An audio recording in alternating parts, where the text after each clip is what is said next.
This week on Arizona Illustrated, a recap of our 2024 Emmy-winning stories. I'm left wondering why it's so moving to witness someone with colorblindness using these glasses. I think because it's so sad to think of the world any less vibrant. Whether it's seeing in color for the first time or looking deep into space for asteroids. So our goal is to reduce the uncertainty in our knowledge of where the near-Earth asteroids are as an act of planetary defense. Or a profile on an important local artist. Andy has made the drawing studio in Tucson as a community space where printmakers, artists can come together, learn, and share their time together. Our team brought home the gold this year.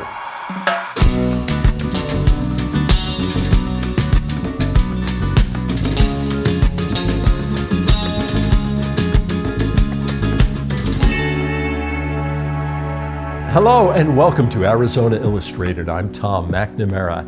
Every year, regional chapters of the National Academy of Television Arts and Sciences recognize and reward excellence in their broadcast community with Emmy Awards.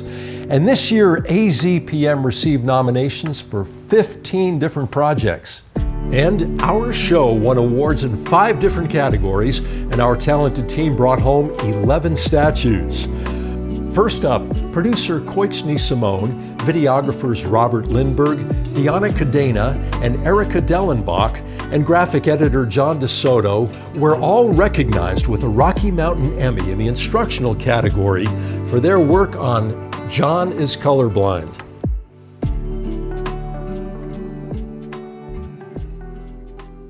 Most of the time I just tease him about the color choices of his apparel. Fashion sense. Right, so what colors are you wearing now, John? So I'm wearing my favorite brown shirt. So the idea for this story came about when my colleague, John DeSoto, here's John, came to work wearing a salmony pinkish shirt, this shirt, and I commented that it was an interesting color in him, and he said, "Oh really? I wouldn't know.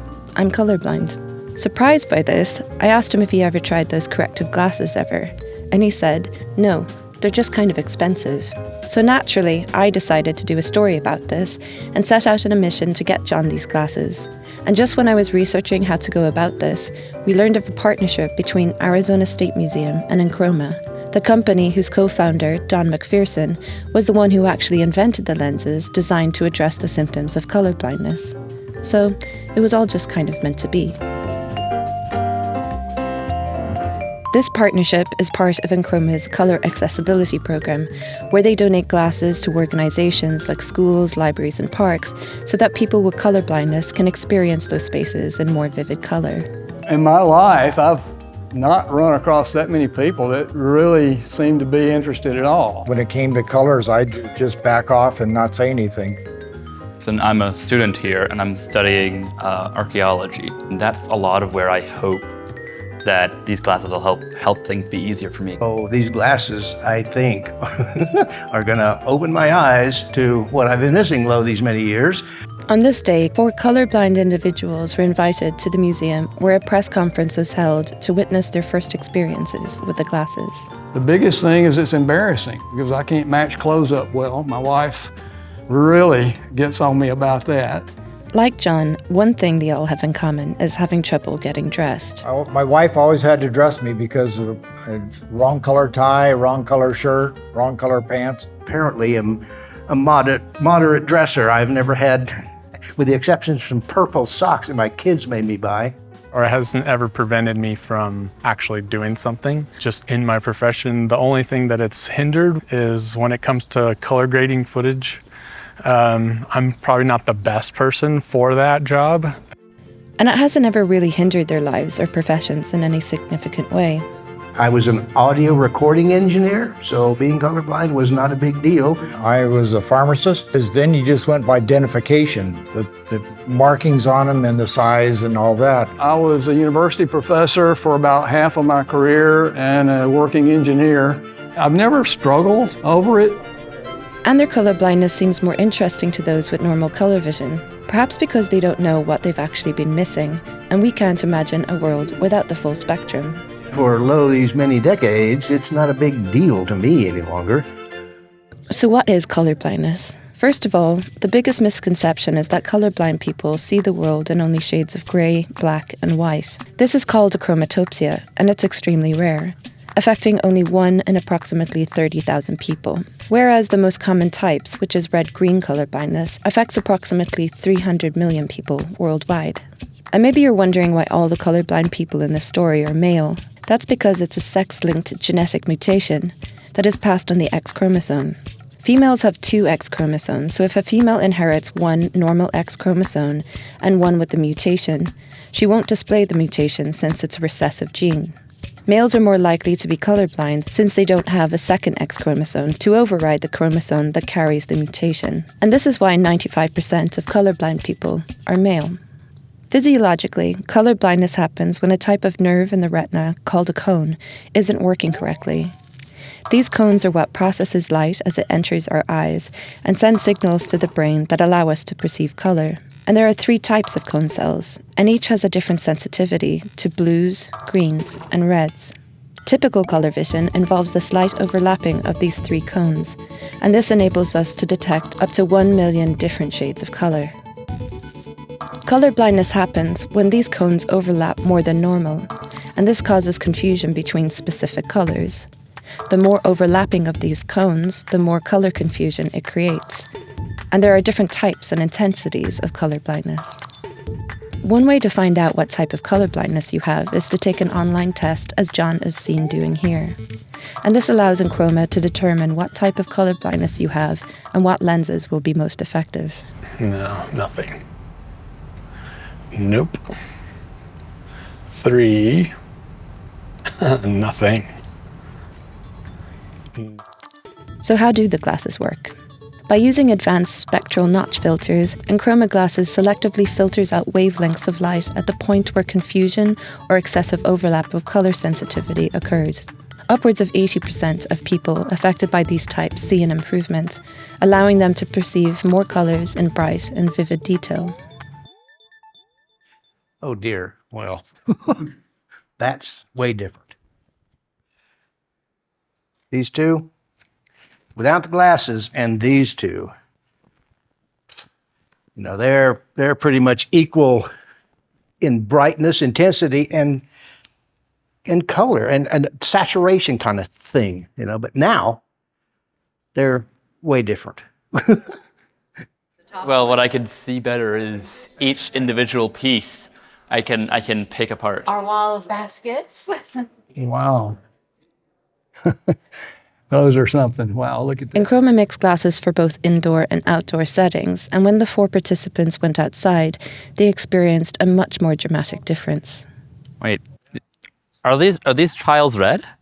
Yes. Oh. Oh yeah.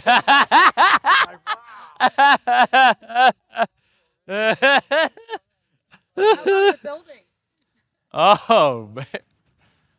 Yeah, that's red, all right. It's red brick, but it's...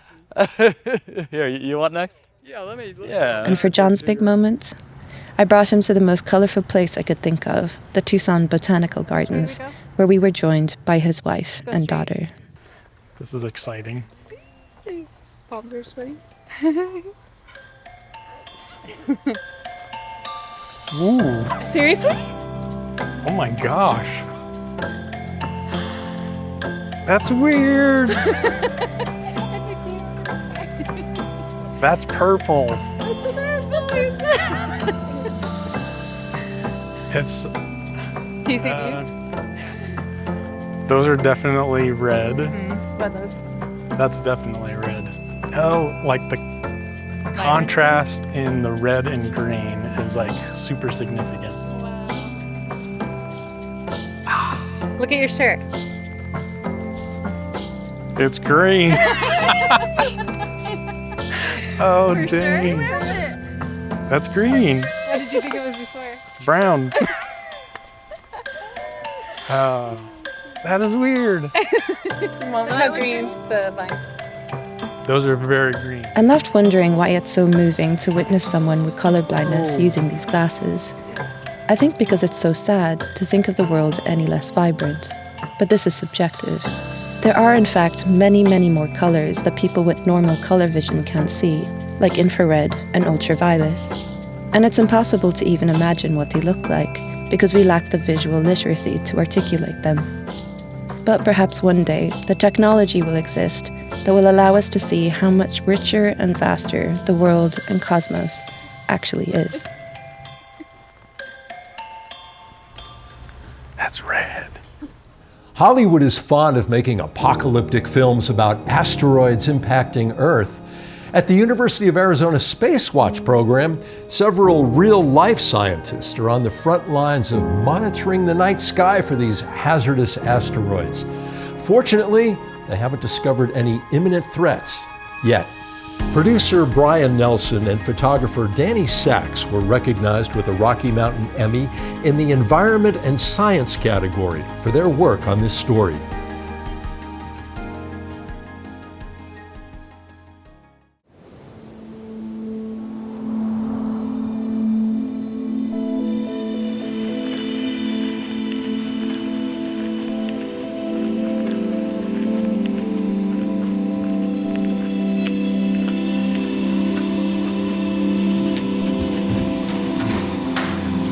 When we're observing, we drive up to the mountain in the mid-afternoon. Then we will start up and do a walk around both telescopes to make sure everything looks good. The 1.8 meter and 0.9 meter telescopes that we use are on Kitt Peak. And the 0.9 meter telescope is actually the original Stewart Observatory telescope that started off on campus in 1922. One thing we need to do is choose our first targets and then start up all the software that we need to operate the telescopes. Then we also do a pointing to make sure that we're pointing exactly where we want to be pointing in the sky. And then we're ready to start taking images of asteroids.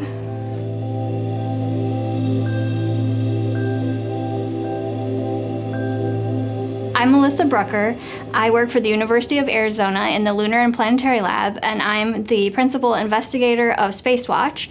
And we use telescopes on Kitt Peak to measure the positions of asteroids to make sure they don't get lost. Why don't we check out this one up here? Okay. May I zoom in? Sure. Okay, so go ahead and stack the blink, right? Yeah.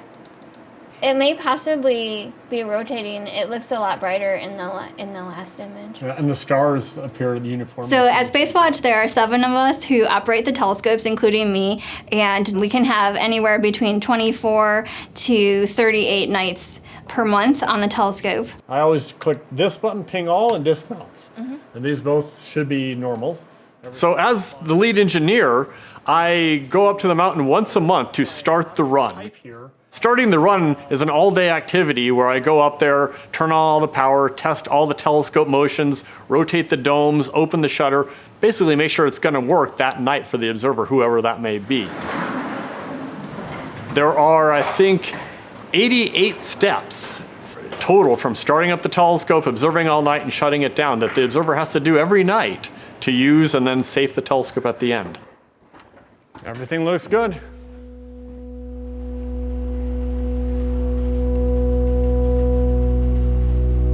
For me personally, it offers a way to introduce a cycle. Life is full of cycles, and this allows me to kind of get away from the daily grind, if you will, and just kind of observe. And when the sun sets, the domes can open.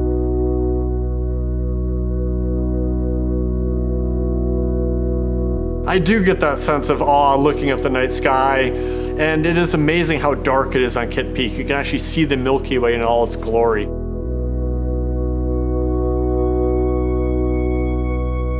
It's really great operating the telescopes and seeing the images come in. Often the asteroids that we're looking at are not bright enough to be seen in one image. So we take a series of images and then stack them together at the point where we think the asteroid should be in each image. So we end up with a dot for the asteroid and a line for each of the stars.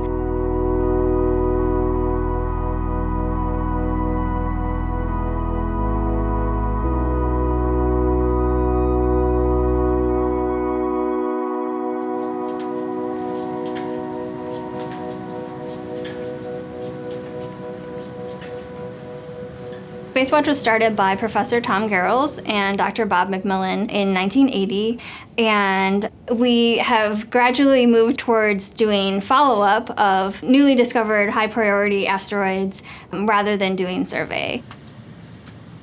I retired on paper in 2019, but I'm still around. I'm kind of proud of the fact that I've helped to steer Spacewatch into evolving priorities. When we started out in the early 80s, it was a real struggle. We did have a surprising amount of hostile peer review, and I think Spacewatch helped to make the search for hazardous asteroids respectable. Another milestone that occurred for Spacewatch was that in 1997, 98, NASA created a funding program specifically to search for hazardous asteroids. So we have a NASA grant that funds our observations, and it is part of the Planetary Defense Coordination Office. So our goal is to reduce the uncertainty in our knowledge of where the near-Earth asteroids are as an act of planetary defense. And some of the more famous asteroids we looked at are Didymos, the target of the NASA's DART mission, the Double Asteroid Redirect Test. The goal was to nudge the asteroid by impacting it with the spacecraft. So they wanted to deflect the asteroid so that if it was one that could hit Earth, it would be moved. So we're not superheroes, but by being funded by NASA, we do fall under the auspices of the Planetary Defense Officer. What makes this job fun to me is being able to be part of the entire cycle of operations, from designing the equipment to building it, to testing it, to using it, to submitting the data. I really believe in what I do, that there are rocks flying around in space, and one day a big one will hit us. It's inevitable. And I don't lose sleep over it, but I am glad there are people looking. And I hope that we can build a system that gets better and more efficient every year, and one day might help save civilization. It's great to be a part of that.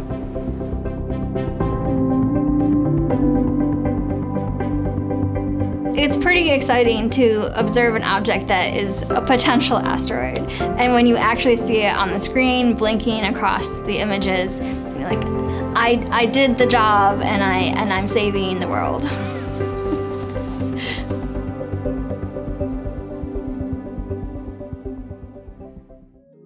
Andy Rush is a former associate professor of art at the University of Arizona. He is a printmaker, sculptor, and drawer, and he considers the study and practice of drawing from observation to be the foundation of visual intelligence.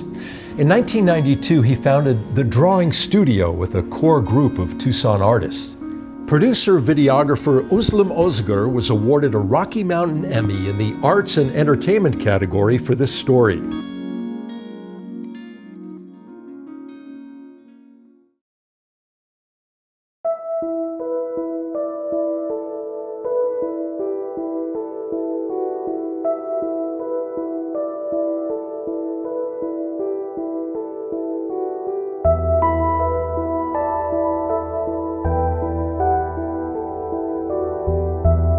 First of all, drawing is a language. It's more than what you see with your eyes, because to draw goes through your kinesthesia. So there's a whole language that is developing as I actually draw you with my body. And so for me, drawing brings us in a much deeper and more personal way.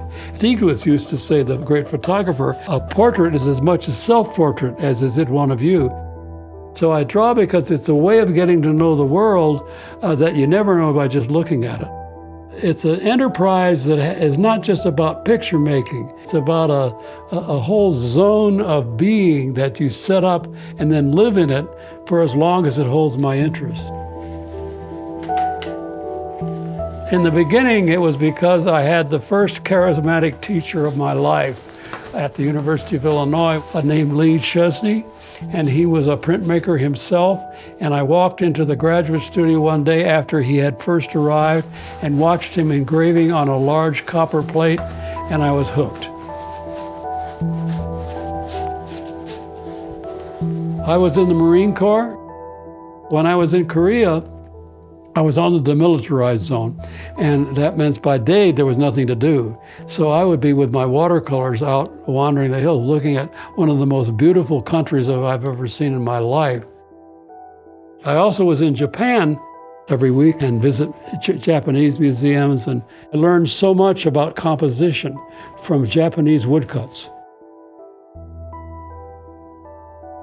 When I finished my time in the Marine Corps, I went up to Iowa and I asked where I could meet Lisansky, and I went into the print room and there he was, and I introduced myself and said that I had come to work with him. He said, well, the semester, you have to wait till next semester starts to enroll. He said, do you have any work with you? And I said, yes, I have a trunk full in my car. And he looked at my work for maybe 15 or 20 minutes. He arranged to enroll me that very day. I am in Tucson because I had come back from a Fulbright grant in Italy in 1959 without a job, with a new baby and a recent wife. I was prepared to go into design work in Chicago when somebody called me from Arizona and said they had too many students and were looking for a drawing teacher. And could I please consider it? I said, would I consider it? I'll take the job sight unseen, and started work in 2 days at the University of Arizona. Andrew Rush was my printmaking teacher in 1969 and 70 at the University of Arizona. Andy's work is humanistic. It reflects the problems of the world that we're living in. That is part of the history of printmaking. When I first came out here, the art community was a fairly small, tight group. And the name Andy Rush always came up. He was just so well known that I guess I was expecting to feel very small in his presence. And he's such a welcoming person that it was very easy just to sit and chat with him. Lisansky studied with a man named Hayter, and what Hayter brought into the United States was the print shop as a community space where printmakers come together to help each other make their prints.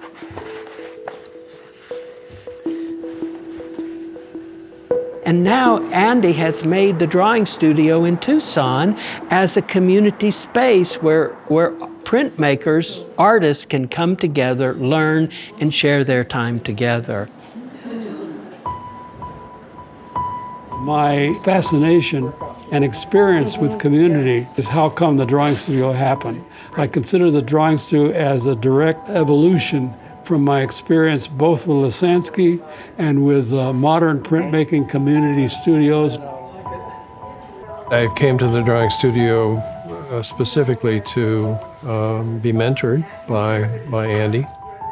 We have since developed, I think, a very close relationship, not of competition by any means, but learning from each other. And that's the beautiful part of printmaking. I keep hundreds of sketchbooks, and as I do this, very often something starts occurring to me. I use 4 separate figures and then combine them with different colors and in different ways so they speak a little differently in different contexts.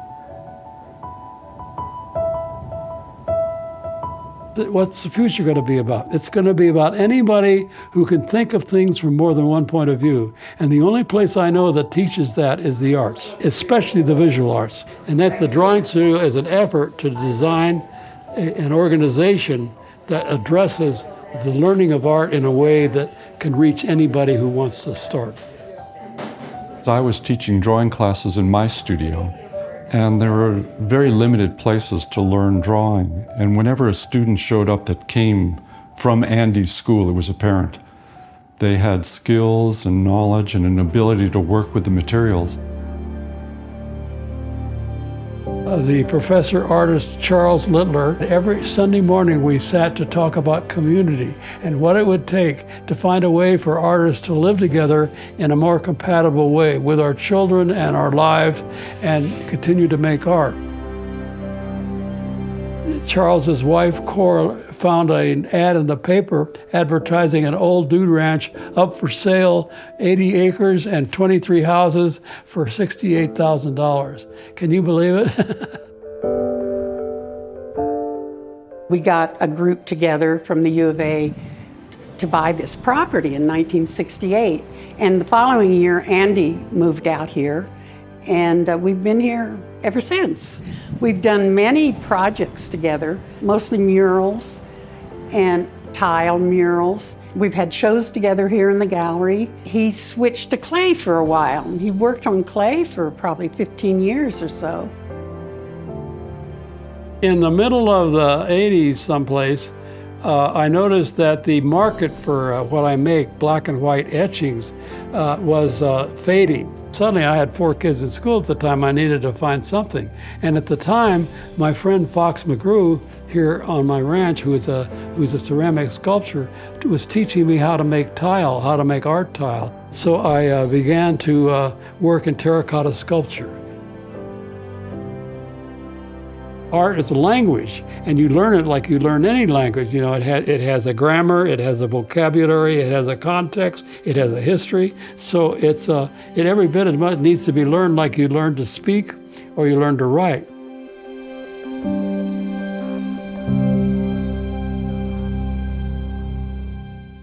Our producer, John DeSoto, also won an Emmy in the Education and Schools category for his Spanish language profile on Pueblo High mariachi teacher Señor Contreras.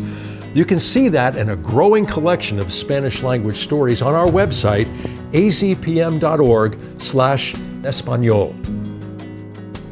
These Emmys are a reflection of everyone who works here at AZPM, not just those listed on the awards. So a sincere thank you to our entire team who helps keep us on the air. And thank you for watching Arizona Illustrated. I'm Tom McNamara. We'll see you again next week.